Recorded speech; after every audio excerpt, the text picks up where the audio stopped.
મહત્વના સમાચારોથી શરૂઆત કરીશું। કથાકાર જિગ્નેશ દાદાની તબિયત અસ્વસ્થ છે। આણંદમાં કથા સમયે તબિયત અસ્વસ્થ થઈ છે।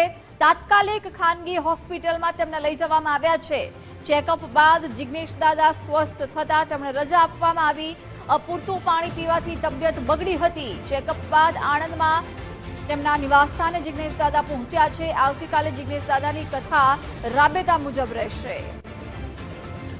જિગ્નેશ દાદાની તબિયત લથડતા તેઓને હોસ્પિટલમાં લઈ જવામાં આવ્યા હતા। જોકે પછી તેઓની તબિયત સારી થતા તેમણે અત્યારે નિવાસસ્થાને પહોંચ્યા છે।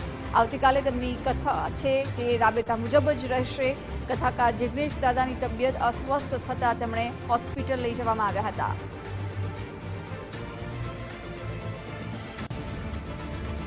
વિગતો સાથે સંવાદદાતા ધર્મેશ વૈદ જોડાયા છે। ધર્મેશ, કથાકાર જિગ્નેશ દાદાની તબિયત અસ્વસ્થ થતા હોસ્પિટલમાં લઈ જવાયા હતા, શું વિગતો? જિજ્ઞાસા, આણંદમાં કથાકાર જિગ્નેશ દાદાની કથા ચાલુ છે ને આજે કથા દરમિયાન તેમની તબિયત અચાનક અસ્વસ્થ થઈ ગઈ હતી।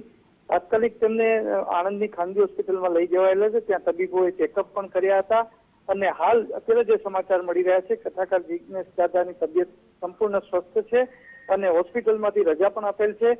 આજે 11 હોવાથી અપૂરતું પાણી પીવાયું હોય અને ફરાર ન કર્યો હોવાથી કથા સમયે જેને કહી શકાય કે તબિયત એમની અસ્વસ્થ થઈ ગઈ હોવાનું એમના સૂત્રો જણાવી રહ્યા છે। હોસ્પિટલમાં તબીબોના ચેકઅપ પછી આણંદમાં જે નિવાસસ્થાન છે ત્યાં અત્યારે જિગ્નેશ દાદા આવી ગયા છે, સંપૂર્ણ સ્વસ્થ છે અને એમના જે નજીકના છે ભાર્ગવભાઈ, એમણે ગુજરાત ફર્સ્ટને જણાવ્યું છે કે આવતીકાલે કથા પણ રાબેતા મુજબ રહેશે। પણ જેને કહી શકાય કે ચાલુ કથા દરમિયાન અચાનક તબિયત અસ્વસ્થ થતા તેમને હોસ્પિટલમાં ખસેડાયા હતા અને ત્યાં એમનું ચેકઅપ પછી તેઓને સ્વસ્થ થતા તેઓને હોસ્પિટલમાંથી રજા પણ આપેલ છે અને આવતીકાલે તેઓની આણંદમાં કથા રાબેતા મુજબ પણ ચાલુ રહેશે। જી ધર્મેશ, આભાર જાણકારી માટે।